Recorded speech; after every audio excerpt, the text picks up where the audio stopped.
आपका rising India summit में आने के लिए बहुत बहुत धन्यवाद।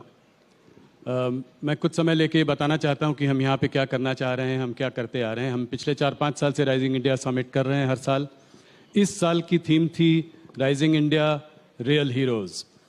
हम उन लोगों पर स्पॉटलाइट डालना चाहते थे जो आम आदमी हैं देश के, जो एक्स्ट्राऑर्डिनरी काम कर रहे हैं, ordinary people doing extraordinary work, जिनको कि आपकी सरकार ने भी पद्मा अवार्ड्स के थ्रू जो है उनको रिकग्निशन दिया है।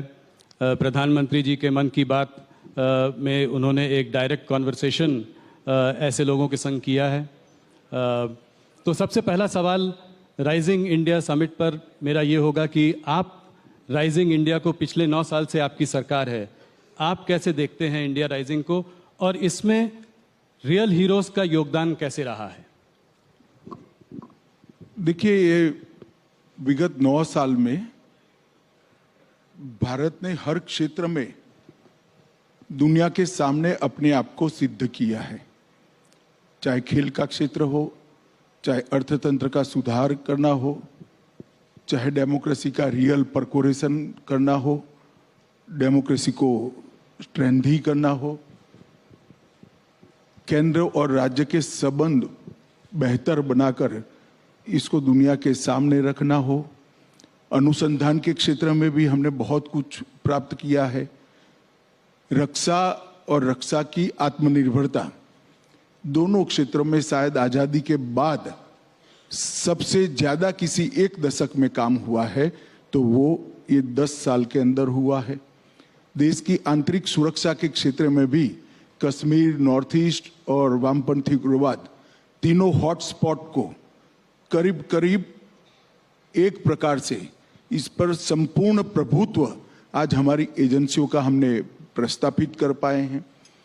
ढेर सारे क्षेत्रों में भारत ने बहुत अच्छा किया है और उसका 7 अर्थ में यश हर क्षेत्र में ग्राउंड पर परफॉर्म करने वाले सभी नागरिकों को जाता है। ये जरूर है कि ये तो पहले भी थे, परंतु व्यवस्था सुधरती है तब भी हौसले के साथ। जब रियल हीरोज आगे नहीं आते हैं तो ये परिणाम नहीं मिलता है। मुझे पूरा भरोसा है कि अब इस नींव पर मोदी जी ने जो हमारे सामने एक स्वप्न रखा है कि 2047 में जब देश की आजादी के 100 साल पूरे होंगे, तब विश्व में हर क्षेत्र के अंदर भारत नंबर 1 होगा, सर्वप्रथम होगा। इसको हम निश्चित ही सिद्ध कर पाएंगे। बहुत धन्यवाद आपका। सवालों का सिलसिला शुरू करता हूं।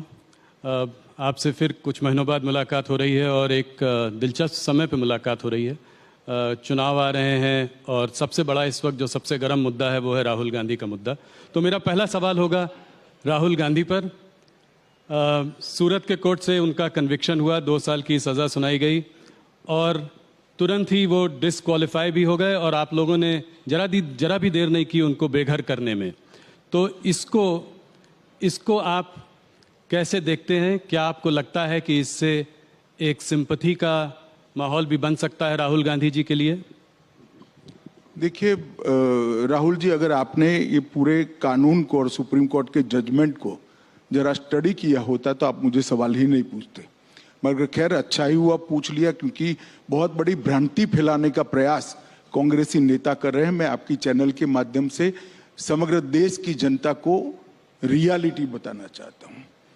हमारा जो कानून था, वो कानून में एक प्रावधान था कि किसी भी व्यक्ति को अगर 2 साल की सजा होती है तो 3 महीने का समय उसको मिलेगा अपनी सजा को स्टे कराने के लिए।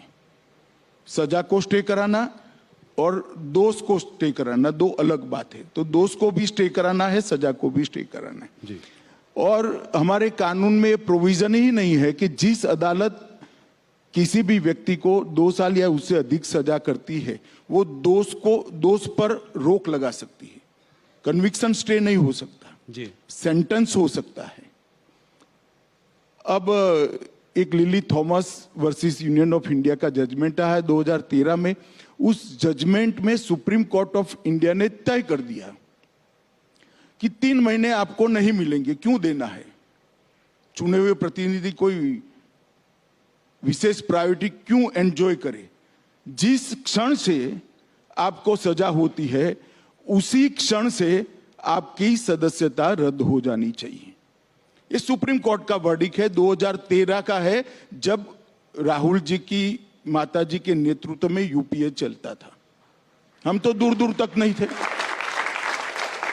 अब ये जजमेंट आने के बाद हम तो आज भी सुधारना नहीं चाहते जजमेंट को, मगर कांग्रेस सरकार सुधारना चाहती थी क्योंकि वो लालू जी को बचाना चाहती थी। एक ऑर्डिनेंस लेके आए मनमोहन सिंह जी और इसको नॉनसेंस कर कर श्रीमान राहुल गांधी ने पूरे देश के सामने अपने ही सरकार के ऑर्डिनेंस को फाड़ दिया।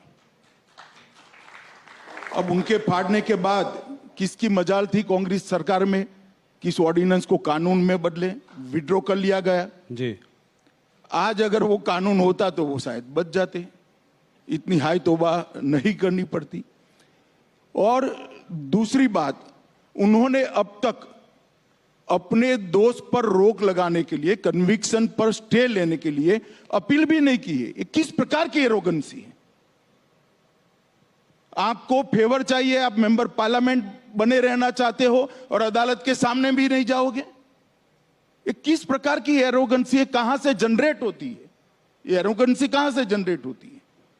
और ये श्रीमान पहले नहीं है, अब तक राजनीति में उनसे ज्यादा बड़े पद पर रहे हुए और उनसे भी ज्यादा अनुभव रखने वाले ढेर सारे नेता इसी प्रावधान के तहत अपनी सदस्यता गंवा चुके हैं। अमित जी, थोड़ा आने वाले चुनाव, कर्नाटका के चुनाव की ओर देखते हैं। कुछ प्रदेश के चुनाव इस साल जो हैं बड़े चुनाव हैं, कर्नाटका, मध्य प्रदेश, राजस्थान, छत्तीसगढ़, और ये एक तरीके से 2024 के पहले एक सेमीफाइनल मैच है। तो आप कर्नाटका के चुनाव को कैसे देखते हैं? आज क्या लगता है आपको, वहाँ पर स्थिति क्या है? कितनी सीटें देते हैं आप? ये सवाल मैं हर बार आपसे पहले पूछता हूँ। देखिए, मैं कर्नाटक 9 दिन लगाया हूँ, चुनाव की घोषणा की पहले आज ही हुई है, और करीब करीब कर्नाटक के जो 5 क्षेत्र है, मुंबई कर्नाटक, कल्याण कर्नाटक, मैसूर, बेंगलुरु, इस तरह के जो 5 क्षेत्र है, 5 क्षेत्र में मैं जाकर आया हूं और 9 दिन तक डिटेल दौरा किया है। मैं आपको पक्का असेसमेंट कर रहा हूं कि हम निश्चित रूप से हाफ वे मार्क से काफी आगे रहेंगे। पूर्ण बहुमत की भारतीय जनता पार्टी की सरकार बनने जा रही है। Amit ji, central investigative agency से जो है ऑपोजिशन को बहुत डर है, कहती हैं कि जो हमको हैरेस करते रहते हैं, सरकार इनका इस्तेमाल करती है उन लोगों को परेशान करने के लिए। जरा भी ऐसा नहीं है। 2014 और 2019 दोनों चुनाव में भारतीय जनता पार्टी की सरकार ने देश को वादा किया था कि हम करप्शन के खिलाफ लड़ेंगे, और हमारी ये लड़ाई करप्शन के खिलाफ है। जी, कुछ अन्य राज्यों के चुनाव के बारे में बात करना चाहूँगा। राजस्थान, मध्य प्रदेश और छत्तीसगढ़ के चुनाव भी आने वाले हैं इस साल। तो इन तीनों स्टेट्स में आप अपनी परिस्थितियों को कैसे देखते हैं? क्या लगता है आपको इन तीनों स्टेट्स में क्या होगा? देखिए, तीनों राज्यों में अभी चुनाव की देरी है, मगर तीनों राज्यों का मेरा दौरा हुआ है। राजस्थान का कम, मध्य प्रदेश और छत्तीसगढ़ का ज्यादा दौरा हुआ है। मैं इतना बताता हूं कि दोनों जगह पे कांग्रेस की सरकार की खिलाफ जबरदस्त रोष का माहौल मैं देखकर आया हूं, और मैं बहुत आशान्वित हूं कि मध्य प्रदेश और छत्तीसगढ़ दोनों जगह उलटफेर होने जा रहा है। और राजस्थान में तो शायद कांग्रेस भी मानती है कि अब हमारा नंबर नहीं लगने वाला है। अमित जी, मैं हर बार कोशिश करता हूं कि आपसे कुछ हल्के फुल्के सवाल पूछूं, पर उसका मुझे कोई जवाब नहीं मिलता। एक सवाल जाते जाते बताइए, आप रिलैक्स कैसे करते हैं? कभी छुट्टी लेते हैं, कभी कुछ? तो अभी आपके साथ बैठकर ही रिलैक्स हूं भैया। देखो भाई, मन में जो है वो करते रहो, अपने लक्ष्य के अनुरूप करते रहो, अपनी मान्यता के अनुरूप करते रहो, कभी थकान नहीं लगेगी। अपने मन से विपरीत करोगे, अपनी आइडियोलॉजी से विपरीत करोगे, अपनी मान्यता से विपरीत करोगे तो थकोगे। अगर कोई कॉम्प्रोमाइज करे बगैर अपनी मान्यता के अनुसार काम करते रहोगे तो थकान कभी नहीं लगेगी। और इसीलिए मुझे कभी नहीं लगती। मुझे पता है कि मुझे जवाब मिलेगा नहीं, पर मैंने फिर भी कोशिश की। अमित जी, आपका बहुत बहुत धन्यवाद। आप राइजिंग इंडिया में आए, आपने हमारे सारे सवालों का बहुत लंबे समय तक जवाब दिया, हमसे जुड़े। बहुत बहुत धन्यवाद। Ladies and gentleman, please give him a big hand. आपका भी बहुत बहुत धन्यवाद।